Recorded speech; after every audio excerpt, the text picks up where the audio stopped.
the controversy today in this case is that this young man, he's also 17, has been released after admitting to stabbing Austin Metcalf in the heart at a track meet. They were both there as spectators, both boys in high school, their whole lives in front of them.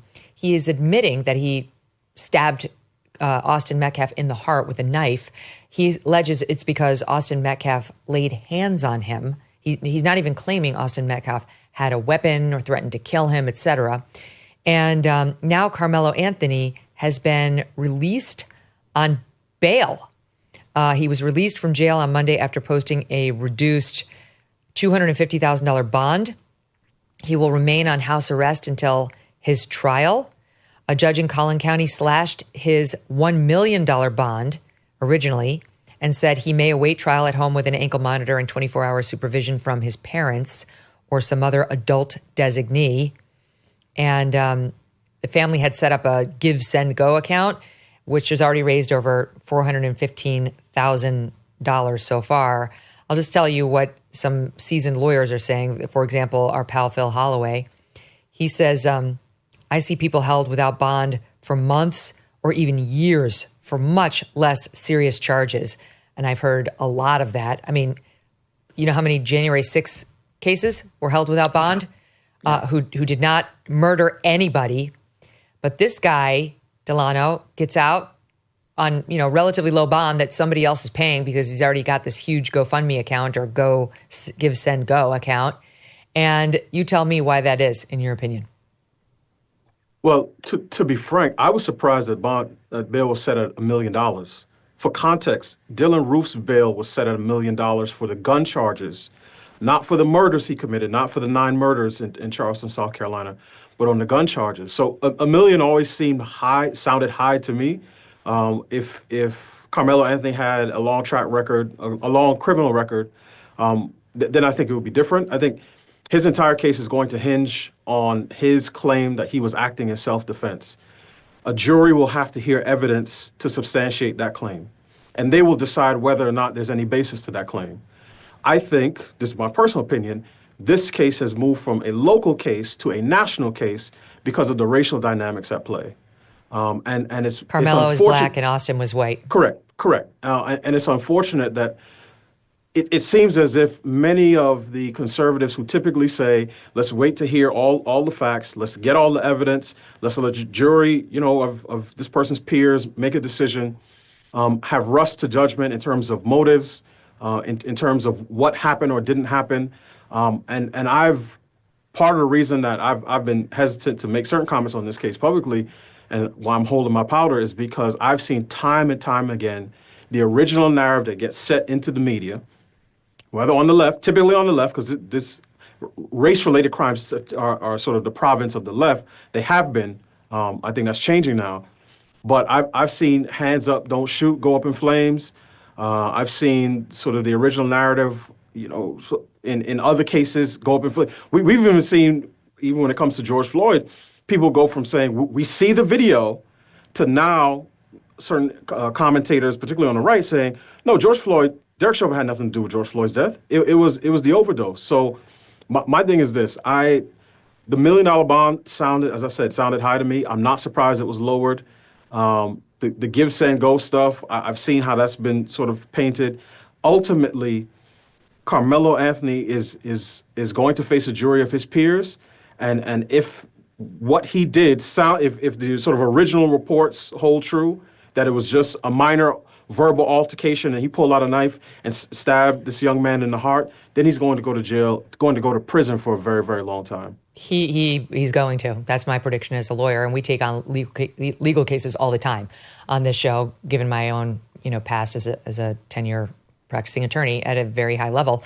I have no doubt that this kid is in a lot of trouble right now and is more likely than not going to go to prison probably for the rest of his life, because we went through the legal standard with our legal panel just the other day. You cannot respond to non-deadly force with deadly force, period. Mm-hmm. Period. And it doesn't matter what the color of your skin is. What I think is happening here is this judge is probably bending over backward for him because of the color of his skin, because the judge is probably afraid of looking like they're being too tough. But the defense law firms down in Texas who deal with this kind of law all the time, for example, Granger and Mueller, criminal defense law firm from Texas, said those accused of murder in Texas will have a bail amount set at $1 million or more, period. That's what they do. The lowering of it was remarkable.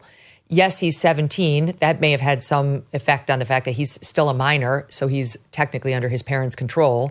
But the parents know very well that this kid could be facing life in prison. So there is a flight risk. There's some sort of risk associated with this. And if what's alleged by the kid's own words here, Steve, is true, I don't know whether the community is in danger or not. Honestly, like this is alleged to be a hair trigger situation where this kid responded to some sort of hand on him, trying to remove him from the spot where Austin and his brother and friends were watching a game. And let's go with the worst possible interpretation. Austin is a racist, which, by the way, there is zero support for.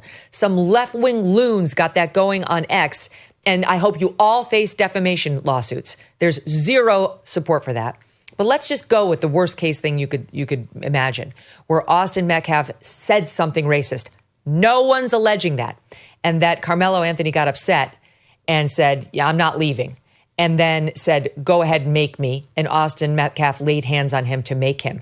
You still cannot pull a knife and stab him in the heart. We went through the law. You, A, cannot be the person who provoked the attack on you, in response to which you used a knife.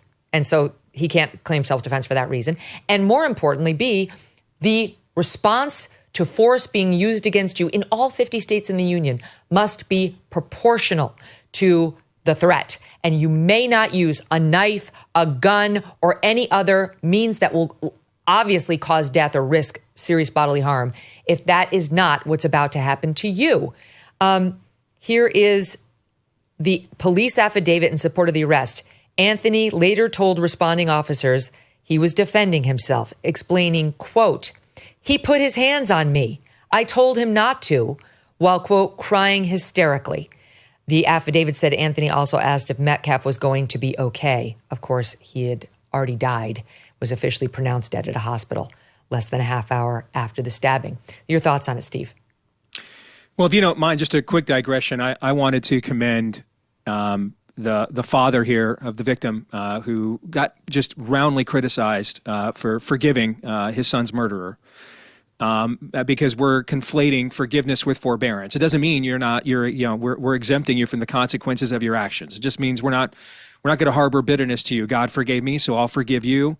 And ultimately, you now have to face the consequences for your actions. And I'm going to release you of that and not let that bitterness take root in me and turn me into a person I don't want to become. That's really why we forgive. And I wanted to make sure that father got a well done, good and faithful servant from me if this topic came up. As to your question, I'm fine in a case of self-defense, like what Delano said, just letting the process play out. Unfortunately, we have a hard time doing that when, based on even what you just said in your lead up there, Megyn, it is it's at the very least an irregular reduction in bail for a case of murder in the state of Texas. Number one, I think it's perfectly fine to question why.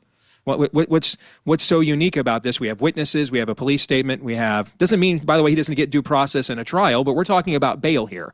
We're not talking about sentencing, okay? And so what would be unique? And I don't know how you could avoid just coming up with some of the obvious things that would be unique about this case as to why a certain level of bail leniency would be practiced here, as you did. I'm actually way more disturbed in trying to figure out what would contemplate someone to say, I want to give my hard-earned money to this give, send, go. That's the part of me, the part to me that I'm just really troubled by. I just don't understand what it is about this case, unless you're so embedded in racial identity that it's become your own idolatry. I have no idea why you would feel compelled to take money off your kid's table and give it to this cause. Okay, I mean that's the part of I just can't wrap my brain around that part of this. You've heard about tariffs recently, plus inflation, supply chain disruptions. It's a lot, but there is a silver lining that most people missed. President Trump specifically exempted gold and silver bullion from the tariff talk. The administration preserved the ability to diversify into precious metals.